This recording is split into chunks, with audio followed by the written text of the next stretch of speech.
Have you ever felt your entire day ruined by someone's thoughtless comment or action? Do you find yourself replaying arguments in your mind, wishing you had responded differently? Have you noticed how some people seem completely unbothered by the same situations that leave you feeling angry and frustrated? What if I told you that no one actually has the power to control your emotions unless you give them that permission? Imagine walking through life with such unshackable inner peace that even the most difficult people couldn't disturb your calm. This isn't just wishful thinking, it's emotional mastery, and today I'm going to show you exactly how to achieve it. In this video, I'll share 7 powerful Stoic practices that will transform how you respond to life's challenges. By the end, you'll have practical tools to stay calm, centered, and in control no matter what others say or do. These aren't just abstract philosophies. They're battle-tested strategies that have worked for thousands of years. Let's begin your journey to emotional freedom. Lesson number 1. Recognize that your reactions are always your choice. Picture this: you're having a peaceful morning when suddenly someone cuts you off in traffic. Your heart races, your grip tightens on the steering wheel, and anger floods your body. That driver ruined your morning, right? Not exactly. The Stoics understood a profound truth. Between what happens to you and how you respond lies a critical space. In that space exists your power to choose. As the philosopher Epictetus taught, it's not what happens to you, but how you react to it that matters. Think of it this way: the world will never stop throwing challenges at you. Rude strangers, thoughtless colleagues, and unexpected obstacles are inevitable. But your reaction to these events is entirely within your control. When someone says something hurtful, pause before responding. Take a deep breath and ask yourself, is this worth sacrificing my peace? Most often, you'll find it isn't. Remember, no one can make you feel angry without your participation. Here's a practical exercise to strengthen this mindset. The next time you feel your emotions rising, pause and name what you're feeling. I notice I'm feeling angry right now. This simple act creates distance between you and your emotion, reminding you that feelings are temporary visitors, not your identity. Marcus Aurelius put it beautifully: you have power over your mind, not outside events. Realize this, and you will find strength. When you truly understand that your reactions are your choice, you reclaim power over your emotional life. Lesson number 2. Stop expecting others to behave as you would. Have you ever found yourself thinking, I would never do what they just did? This common thought reveals a fundamental misunderstanding about human nature. We naturally expect others to share our values, priorities, and ways of thinking. When they don't, we feel disappointed, even betrayed. The truth is, everyone operates according to their own internal map of reality, shaped by their unique experiences, beliefs, and temperament. Expecting others to behave as you willed is like expecting a cat to bark. It's setting yourself up for constant frustration. Seneca wisely observed, "We are more often frightened than hurt, and we suffer more from imagination than from reality." Much of our suffering comes from the gap between our expectations and reality. Consider this example: your friend forgets your birthday. You might think, I always remember their special day, how could they forget mine? But this assumption ignores their different circumstances, priorities, or even how they value celebrations. Instead of feeling disappointed, try shifting your perspective with this question: what if they're doing the best they can with the awareness they currently have? This doesn't excuse thoughtless behavior, but it helps you respond with understanding rather than resentment. A practical way to implement this wisdom is to practice what psychologists call radical acceptance. When someone behaves in ways you find frustrating, silently say to yourself, This is how they are choosing to act right now, and I accept that reality even if I don't approve of it. By letting go of how you think others should behave, you free yourself from unnecessary suffering and preserve your peace of mind. Lesson number 3. Master the art of responding rather than reacting. There's a world of difference between reacting and responding. A reaction is immediate, emotional, and often regrettable. A response is thoughtful, intentional, and aligned with your values. Imagine someone criticizes your work harshly. Your immediate reaction might be to defend yourself, perhaps even counterattack. But what if instead you paused, took a deep breath, and simply asked, "Could you help me understand your perspective better?" This shift from reaction to response changes everything. It transforms potential conflicts into conversations. It preserves your dignity and often disarms the other person's negativity. The Stoic philosopher Epictetus advised, "Make the best use of what is in your power and take the rest as it happens." In challenging interactions, your power lies in your response, not in controlling others' behavior. A helpful technique for mastering this skill is the 5-second rule. When provoked, count silently to 5 before responding. This tiny pause creates the space needed for wisdom to enter. During those seconds, ask yourself, how would my wisest self handle this situation? Remember, responding thoughtfully doesn't mean being passive or allowing others to mistreat you. In fact, it often requires greater courage than reacting impulsively. A calm, considered response communicates strength and self-mastery. As Marcus Aurelius reminded himself, the nearer a man comes to a calm mind, the closer he is to strength. When you choose to respond rather than react, you demonstrate true power, the kind that comes from within. Lesson number 4. Understand that others' words reflect them, not you. When someone speaks harshly to you, it's natural to take their words personally. But the Stoics recognized a liberating truth. What others say reveals more about their inner state than about your worth or character. Think about it. When someone lashes out, they're often projecting their own insecurities, fears, or unprocessed emotions. Their words are filtered through their mood, past experiences, and current struggles. What sounds like a judgment of you is usually a reflection of what's happening within them. Marcus Aurelius offered this powerful perspective.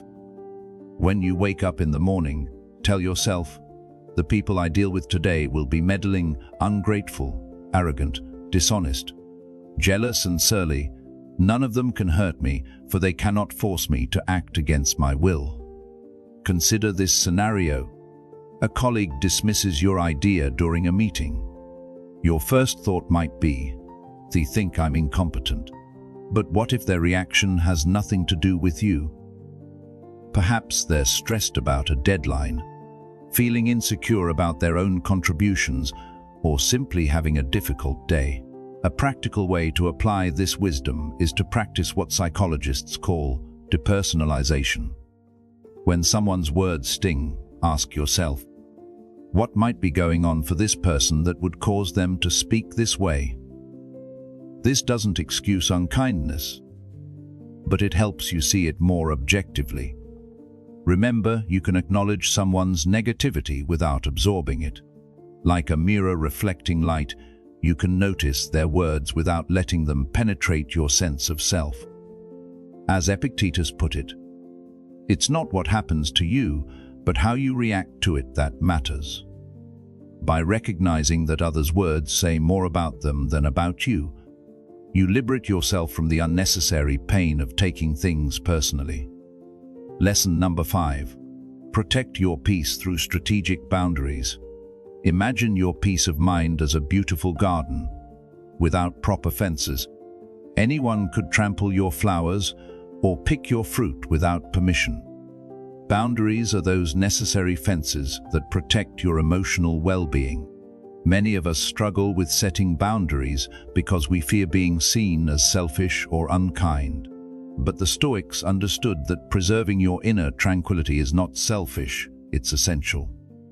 As Seneca advised, we should always allow some time to elapse, for time discloses the truth. Boundaries aren't about controlling others. They're about taking responsibility for your own well-being. They define what behavior you will and won't accept in your presence. Here's an example. A friend constantly vents to you about their problems but never respects your advice or time. Setting a boundary might sound like, "I care about you, but I've noticed our conversations leave me feeling drained. I'm happy to support you for 30 minutes, but then I need to focus on other things." Effective boundaries are clear, consistent, and communicated calmly. They focus on what you will do rather than trying to control what others do. Notice the difference between, "You need to stop calling me so late," and "I don't answer calls after 9 p.m. as I need that time to rest." A practical exercise for identifying needed boundaries is to notice when you feel resentful or drained after interactions. Those feelings often signal that a boundary is missing. Ask yourself, what would need to change for me to feel respected and at peace in this situation? Remember, setting boundaries isn't about building walls. It's about creating healthy gates that allow good relationships to flourish while keeping harmful influences at bay. As the Stoics knew, true freedom comes not from controlling external circumstances, but from maintaining sovereignty over your inner world. Lesson number 6. Transform criticism into growth opportunities. Few things trigger our defensive reactions quite like criticism. Whether it's a harsh comment about our work, appearance, or choices, criticism can feel like an attack on our very identity. But what if you could reframe criticism as valuable data rather than a personal assault? The Stoics practiced this perspective shift masterfully. Epictetus advised, "If someone tells you that a certain person speaks ill of you, do not make excuses about what is said of you, but answer, 'He was ignorant of my other faults, else he would have mentioned those also.'" This humorous approach reveals a profound truth. Criticism, even when delivered poorly, often contains kernels of useful information. By adopting a curious rather than defensive stance, you can mine these insights without sacrificing your peace. Consider this scenario. Your manager points out flaws in your presentation. Instead of immediately defending your work or feeling deflated, pause and ask yourself, "Is there something valuable I could learn here?" Regardless of how the message was delivered. A helpful practice is to mentally separate the content of criticism from its delivery. Someone might have valid feedback even if they express it harshly. By focusing on what's useful rather than how it's packaged, you maintain your equanimity while potentially growing wiser. Marcus Aurelius reminded himself, "Everything we hear is an opinion, not a fact. Everything we see is a perspective, not the truth." This mindset allows you to evaluate criticism objectively, taking what serves you and leaving the rest. Remember, the most successful people throughout history weren't those who avoided criticism, but those who learned to use it as fuel for improvement. When you transform criticism from a threat into a growth opportunity, you gain twice. First, in the wisdom it might contain, and second, in your strengthened emotional resilience. Lesson number 7, practice radical gratitude in difficult moments. When someone upsets you or circumstances frustrate your plans, gratitude probably isn't your first instinct. Yet the Stoics recognized that gratitude is one of our most powerful tools for maintaining perspective and peace, especially during challenging times. Seneca wrote, "He is ungrateful who denies that he has received a kindness which has been bestowed upon him. He is ungrateful who conceals it. He is ungrateful who makes no return for it. Most ungrateful of all is he who forgets it." The Stoics practiced gratitude not just as a pleasant emotion, but as a deliberate stance toward life. Here's why this matters. Your mind cannot simultaneously hold gratitude and anger. By intentionally shifting toward gratitude, you displace negative emotions that would otherwise consume your peace. Imagine someone cuts you off in traffic. Your immediate reaction might be frustration or rage.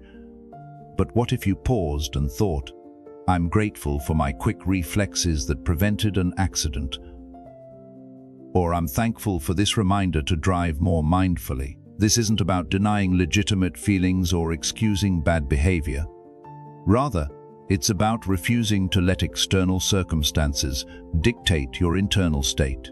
A practical exercise is to develop what I call gratitude pivots. When you notice yourself becoming upset, ask, "What can I be grateful for in this moment, despite this challenge?"